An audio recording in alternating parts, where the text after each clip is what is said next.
Непочитувањето на законите предолго се толерирало, а исходот е поразителен за сите нас. Сега сите бараат правда и правдата мора да биде задоволена.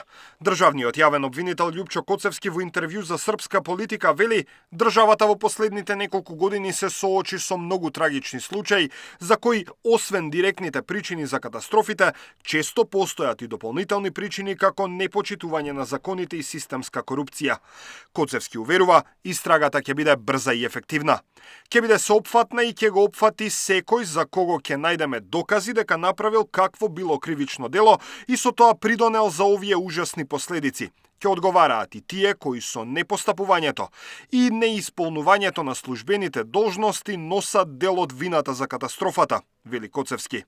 Говорејќи за тоа што тимот јавни обвинители досега го има прибрано како доказ, државниот јавен обвинител вели дека освен материјални, постојат и докази во вид на изјави. Доказите се прибавуваат во изјави и во материјален облик, но и во облик на експертиза и стручни мислења од поедини области. Сите овие докази досега упатуваат на сомнеж за кривично дело, тешки дела против општата сигурност поради директно загрозување на животот и телата на луѓето, за што се заканува и до 20 години.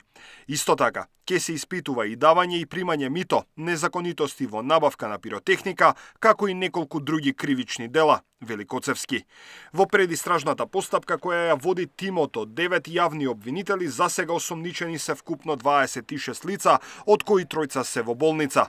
7 од нив се полициски службеници, но за нив предметот го води јавното обвинителство за гонење организиран криминал и корупција. За нив е определен 30-дневен ефективен притвор, а за сите останати кои се притворени се уште е во сила краткорочниот 48-часовен притвор.